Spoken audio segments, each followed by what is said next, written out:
السلام عليكم طلابنا حبايبنا في كل مكان، اهلا ومرحبا بكم في فيديو جديد. عاملين ايه؟ معلش ان اخرت عليكم في تنزيل الجزء التاني، بس حصلت له شويه ظروف والله. قبل ما نبدا بس كنت عاوز اقول لكم كام حاجه. اول حاجه، انتوا اكيد عرفتوا ان المنهج اتغير، وعرفتوا ان طرق الحل اتغيرت، فلازم تكونوا واعيين في طريقه حلكم. واحنا هنشرح ده واحنا بنحل. وتاني حاجه، السبب الرئيسي اللي مخلينيش انزل الجزء التاني هو ان مفيش دعم خالص، ومفيش كومنتات ولا لايكات ولا حتى بتكملوا الفيديو للاخر. لو في مشاكل في الجودة والصوت اكتبوا في الكومنتات وإن شاء الله نحسنها. يلا نبدأ، بس قبل ما نبدأ اشترك في القناة وفعل جرس الإشعارات ليصلكم كل جديد، واعمل لايك عشان ده بيحمسني إني أكمل، وسيبولي كومنت حلو زيكم. أنا آسف إني طولت عليكم. يلا نبدأ. بسم الله. بص، أوجد في مجموعة الحل لكل من المعادلات الآتية. اللي هي مجموعة الأعداد الحقيقية. ماشي نبدأ. 17 بتساوي 1 زائد x أس 2. بص، المنهج اتغير في حتة يعني، مثلا 17 يساوي 1 زائد x أس 2.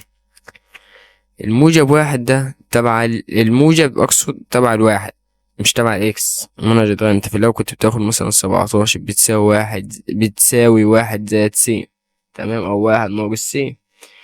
مثلا 1 ناقص س، انت لما تودي الس الناحية التانية هتبقى بالموجب. طبعا انت مش فاهمني، أفهمك واحنا بنحل دلوقتي. بسم الله. مثلا 17 بتساوي 1 زائد x أس 2. تمام، كاتبها لكم الأرقام بالإنجليزي زي ما ناس كتبت لي في الكومنتات. ماشي، هنودي الواحد ده عكس الإشارة بالسالب، يعني 17 ناقص 1 بتساوي x أس 2. تمام، 17 ناقص 1 ب16 بتساوي x أس 2. هناخد الجذر الموجب والسالب، جذر سلبية للطرفين، موجب وسالب للطرفين. هيبقى معانا موجب وسالب 4 بتساوي x. مجموعة الحل -4 و4. تمام، كده المسألة الأولى. مش في المسألة التانية. -30 أنا شفته، هو ده قصدي في ده. السالب انتوا متعودين بيبقى على اليمين، بس لا، هنا دلوقتي المنهج اتغير، فالأرقام بقت بالإنجليزي، فالسالب بيجي على الشمال. تمام، -30 تساوي -3 زائد x أس 3، أو 3 ناقص x أس 3. ماشي، يعني -30 تساوي 3 ناقص x أس 3. هنودي السالب 3 هنا، السالب تبع التلاتة زي في ال30. تمام، ودي السالب 3 الناحية التانية بموجب، يعني 30 -30 زائد 3 اللي هي -27. هناخد جذر تكعيبي للطرفين. تكعيبي مفهوش موجب ولا سالب، أما التربيع هو اللي فيه موجب وسالب. ماشي، يعني -27 جذر التكعيبي بتاعها -3. مجموعة الحل -3. تمام، خش المسألة اللي بعديها. 5 بتساوي 11 ناقص x أس 3. 5 بتساوي 11 ناقص x أس 3. 5 بتساوي 11 ناقص x أس 3. ماشي، وقلنا السالب بيبقى تبع مين؟ تبع الرقم اللي على اليمين، يعني السالب بيبقى على الشمال، فنودي السالب 11 الناحية التانية بالموجب. نودي السالب 11 الناحية التانية بالموجب تبقى 16. 16 بتساوي x أس 3. ليه 16؟ 5 زائد 11 بتساوي 16. تمام، ناخد جذر تكعيب للطرفين، تبقى مجموعة الحل جذر التكعيب لل16. عايز تكتبها كده عادي، عايز تعملها بالله حاسبة يعني هتلاقيها شوية أرقام، هتلاقيها رقم وشوية كسور كده وتكتبها في مجموعة الحل. تمام، مفيش مشاكل عادي.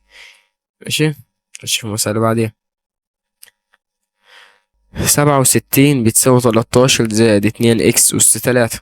67 بتساوي 13 زائد 2x أس 3. ماشي، 13 زائد زائد 2x أس 3، أنا آسف. نودي ال13 الناحية التانية بالسالب، 67 ناقص 13 ب54. 54 بتساوي 2x أس 3. نقسم 2 على 54 هتبقى 27. 27 بتساوي x أس 3. ماشي، ناخد جذر تكعيبي. x بتساوي 3، جذر تكعيبي ل27 3. لا حاسبة يعني. مجموعة الحل 3.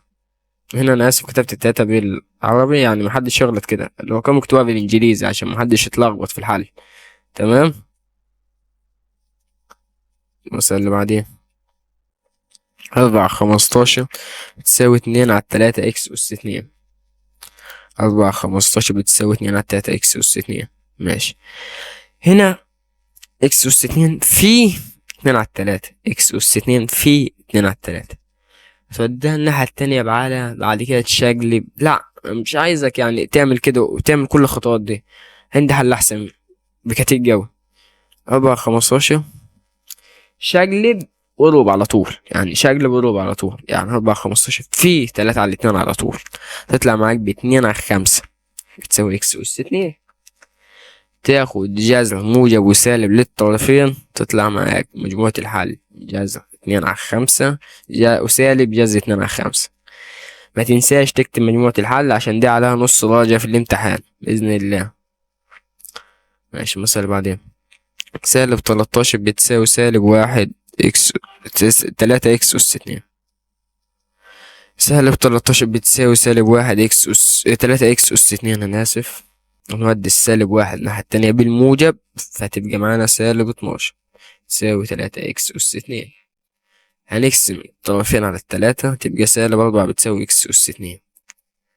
في واحد بقى ذكي ذكي ذكي جدا بسم الله ما شاء الله، هيقول لك ايه، هناخد جذر موجب وسالب للطرفين عشان ده مربع. مش انت قلت كده يا استاذ؟ قلت كده، بس بص لاحظ كده، بص في سالب، مفيش حاجة اسمها جذر موجب جذر سالب جوه التربيع. مفيش حاجة اسمها عدد سالب جوه الجذر التربيعي. هتطلع معانا مجموعة الحل فاي يعني مفيش حاجة فاهم. يلا نخش في مسألة، السؤال رقم 14. يلا هنبدأ السؤال اللي بعده. بسم الله. أوجد في كيو مجموعة الحل كل من المعدلات الآتية. كيو شرطة دي اللي هي الأعداد الغير نسبية. تمام. ماشي. احنا قبل ما نحل بس أنا عايز أقول لكم حاجة. أنا عامل لكم كده جايزة حلوة عشان هي يعني تفكوا معانا. عامل لكم جايزة في سؤالين سايبهم على 100 جنيه. هختار 2 من الكومنتات يكسبوا معانا. أيوة 2 من الكومنتات يكسبوا معانا. وفي سؤال تاني، سؤال تالت كده، أنا آسف، سؤال تالت مش تبع المنهج، يعني سؤال تالت اللي يخمن سني أنا صح ليه مني جايزة 50 جنيه. تمام. والله. يلا نبدأ بسم الله. 9 بتساوي 3 ناقص 2 إكس أس 2. ماشي. 9 بتساوي 3 ناقص 2 إكس أس 2. لأن السالب 3 دي تبقى للتلاتة، السالب للتلاتة، فنودي الناحية التانية بالموجب، فتبقى 9 زائد 3 ب12. تمام. 12 بتساوي 2 إكس أس 2. هنقسم الطرفين على الاتنين، 12 على 2، 2 إكس أس 2 على 2. يبقى معانا 6 بتساوي إكس أس 2. هناخد الجذر الموجب والسالب، أو موسى اسمه موسى، فلما تلاقوني بقول جذر موسى تربيع للطرفين ده معناه موجب وسالب. تمام. فهتبقى إكس بتساوي جذر 6 موجب وسالب جذر 6 موجب سالب جذر 6. يموت الحل جذر 6 وسالب جذر 6. ماشي. هنا دي تنتمي، يعني هنا مش فاضي ليها، هنا دي عدد غير نسبي. زي ما شرحنا في الدرس اللي فات، قلنا العدد الغير نسبي اللي هو ما يقبلش صوته على ألف ب. تمام. خش في المسألة اللي بعدين. 7 زائد 4 إكس أس 2 بتساوي -3 6 إكس أس 2. تمام. 7 زائد 4 إكس أس 2 بتساوي 3 ناقص 6 إكس أس 2. هنا السالب ده تبع التلاتة، فنودي السالب 3 كده هناك بالموجب، يعني 7 زائد 3 ب10. ال4 إكس دي هنوديها هناك بالسالب، يعني 6 إكس أس 2 ناقص 4 إكس أس 2، 2 إكس أس 2. ماشي. فهنا هنقسم الطرفين على الاتنين، يبقى 5 بتساوي إكس أس 2. هناخد جذر موسى تربيع للطرفين، مجموعة الحل جذر 5 موجب وسالب جذر 5 سالب. تمام. المسألة اللي بعدين. 18 بتساوي 1 زائد إكس أس 3 في 2، القوس كله في 2.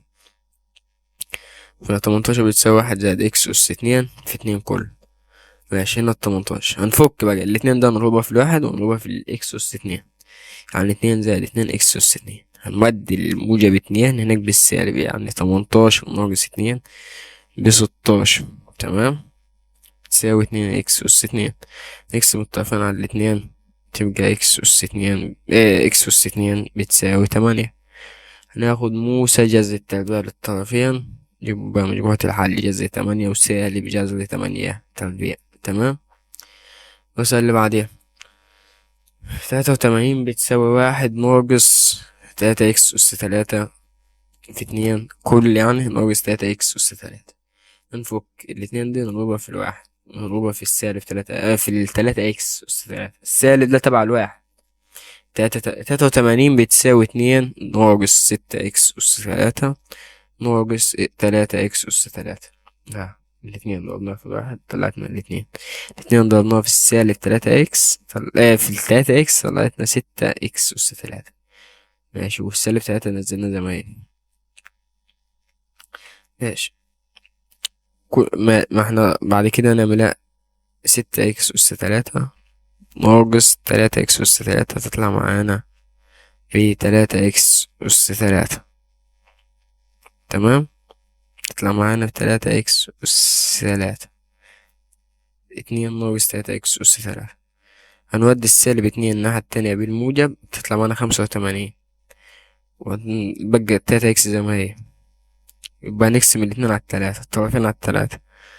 بقى معانا الطرفين على التلاتة تبقى 85 على التلاتة بتساوي إكس أس 3. ناخد جذر تكعيبي وقت الحل، جذر تكعيبي 85 على التلاتة. تمام. وش كده في المسألة اللي بعديها. مربع مساحته 29 سنتيمتر لأي مجموعات الآتية ينتمي طول ضلعه عدد كل المجموعات الممكنة. ماشي. هو هنا الار والكيو شرطة وال والزت ولين. ماشي.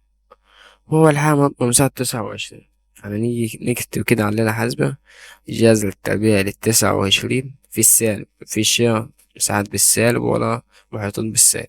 جذر التربيع ل29 تطلع معانا ب5 وشوية كسور. تمام. ده بينتمي للعادات الحقيقية. تمام. ينتمي للكيو لأ، عشان مقولش سلطة عليها الب. ينتمي للكيو شرطة أيوة. ينتمي للأعداد الصحيحية لأ. ينتمي للأعداد الطبيعية لأ. يعني ينتمي للأعداد الحقيقية الآر والكيو شرطة بس. شوف مثلا بعدين 3 سم قطعة من الصلصال على شكل مكعب مساحته الكلية 300 سنتي. أوجد طول حرفه وهل العدد نسبي؟ هل طول الحرف نسبي؟ تمام. الحقيقة مساحة المكعب الكلية بتساوي 6 في طول الضلع في نفسه طول الضلع في نفسه. يعني أول حاجة 6 في طول الضلع في نفسه، 6 في طول الضلع في نفسه. نفرض مثلا طول الضلع بسين، يعني 6 في س أس 2 تساوي 300. تمام. هنقسم 300 على 6 بتساوي س أس 2 بتساوي 50. ماشي. نوضحها لكم تاني. بتساوي س أس 2. 50 بتساوي س أس 2. هنعمل ايه عشان نجيب طول الحرف؟ ناخد الجذر التربيع ل50 تبقى جذر 50 بتساوي طول الحرف. ليس نسبي. ليه؟ عشان دي ملهاش جذر، 50 ملهاش جذر. تمام. مثلا بعدين يوم أكبر طول ضلع مربع مساحته 16 سنتي أم طول قطر مربع مساحته 9 سنتي. ماشي. هو الحقيقة طول ضلع مربع مساحة المربع بالأضلاع بتساوي طول الضلع في نفسه. يعني مثلا لو لام يبقى لام في لام تساوي 16. ماشي. هنعمل ايه بقى عشان نجيب طول اللام؟ هناخد الجذر، ما هو لام في لام لام أس 2 بتساوي 16. فناخد الجذر التربيع للطرفين، لام بتساوي 4 وطول الضلع. تمام. المساحة التانية بقى بتاعة الأقطار بتساوي قاف 1 في قاف 2 على 2 بتساوي 9. تمام. نعمل ايه؟ نضرب 2 في 9 بقاف أس اتنين. كده كده الأرقام متساوية في المربع فعادي تمام. قاف واحد بيساوي قاف اتنين، فقاف في قاف وقاف أس اتنين بتساوي 18. بقاف بتساوي جذر 18 اللي هتطلع بالآلة الحاسبة 4.24 ماشي. يعني القطر هو اللي أكبر من طول الضلع تمام. القطر هو اللي أكبر. خش مثلا بعد حديقة مستطيلة الشكل مساحتها 80 متر، طولها ضعف العرض. لو الطول ب6 يبقى العرض ب3. ويوجد كلا من الطول والعرض الأكبر من متر. ماشي. أول حاجة لام تساوي 2 لام. لام اللي هو مثلا طول الضلع طول الضلع بيساوي 2 لام اللي هو العرض.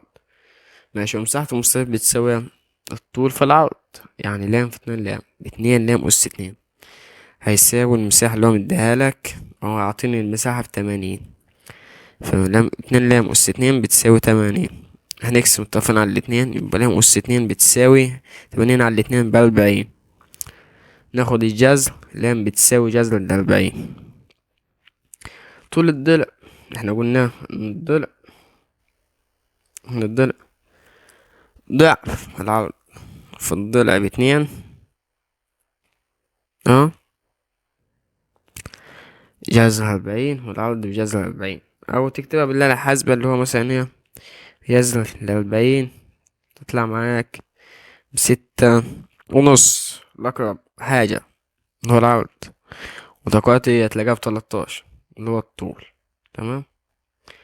مثلا اللي بعدها حديقة مستطيلة الشكل مساحتها 150 متر، طولها 3 أمثال العرض بتاعها.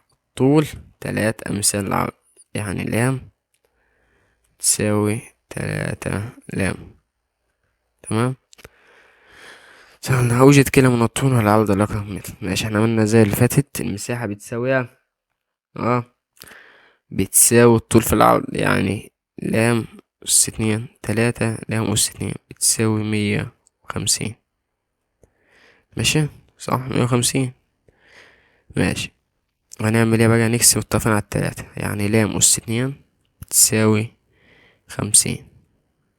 هناخد الجذر التربيع للطرفين، لام بتساوي جذر 50. ده اللي هو ده العرض بقى. ماشي. الطول ده العرض. عرض طول بيساوي 3 جذر 50 تمام. ماشي. نخش في المسألة اللي بعدها. ما أقل قيمة صحيحة للمتغير إن تجعل كل من العددين جذر 33 زائد إن وجذر التكعيبي لل7 ناقص 5 إن عدد النسبية تمام. أول حاجة عشان نحلها زي كده نشوف أقرب عدد لل33 يقبل جذر عشان يبقى نسبي. أقرب عدد اللي هو أقرب عدد أقصد اللي هو 36 لجذر ال6. فلن ب3 نجرب طيب الناحية التانية. 5 في 3 بكام؟ 15. ماشي. 15 ناقص 7 ب8. ما تطرح في الأرقام دي ده بالإنجليزي أصلا، فتطرح من الشمال لليمين. 15 ناقص 7 ب8. جذر التكعيب لل3 ب2. ففعلا بتجعل القيمتين دول عدد النسبية. ماشي. السؤال اللي بعده. ما أقل قيمة صحيحة لمتغير إن تجعل كل من العددين جذر 2 إن زائد 5 وجذر تكعيبي لل6 إن زائد 15 عدد النسبية. ماشي. وأقرب حالة جذر 5 تربيع اللي هو ال9 تمام. ال9 فلن بكام؟ ب2. 2 في 2 ب4. 4 زائد 5 9. يبقى هنا ب3. نشوف الناحية التانية. 6 في 2 ب12. 12 زائد 15 ب27. هل جذر التكعيب لل27 يقبل؟ يقبل بال3. يبقى صح. ماشي. في بقى الناس هتسألني يا أستاذ فين المسألتين من جنيه هدول يا حبيبي؟ تكتب لي الحل بتاعهم في الكومنتات وانا اختار منكم 2 فايزين بإذن الله تعالى. ماشي. نبدأ. خش بقى في اللي اختبر نفسك. خش في بقى اختبر نفسك. جذر التكعيب الرابع ينتمي للعدد غير نسبي عشان هو جذر. ماشي. الأعداد الصحيحية نقط من الأعداد الحقيقية. جزئية. مربع الذي مساحته 10 سنتيمتر أس 2، فإن طول ضلعه كام؟ هو دي جذر التربيع للعشرة. جذر العشرة، عشان مساحة المربع بتساوي طول الضلع في نفسه. جذر التكعيب للتمانية من ألف تنتمي ليه؟ ده الطبيعية، نسبية، غير نسبية، صحيحة. ماشي، هنكتب عليها حاسبة كده. جذر التكعيب للتمانية من ألف تطلع معاك ب2/10، أو 1/5، يعني أعداد نسبية صحيحة. أما هي الأعداد التالية نسبية مع السبعة نسبي، وجذر الستاشر بأربعة فعلا نسبي، السالب 11/3 نسبي، ما عدا جذر 15 ده مش نسبي، ما يقبلش. ذات اكس تنتمي لذات. ماشي، 1 زائد اكس أكبر من جذر التكعيبي ل50، وأكبر من الإكس، فما قيمة إكس؟ ماشي، هنكتب على حاسبة كده. جذر التكعيبي ل50، بعد كده ندوس اس دي، تلاقيها معاك طالع 3.68%. هو أقرب عدد صحيح ل3.68%، اللي هو الأربعة. تمام، يبقى 1 زائد إكس بيساوي 4، فنودي الواحد الناحية التانية، يبقى الإكس ب3.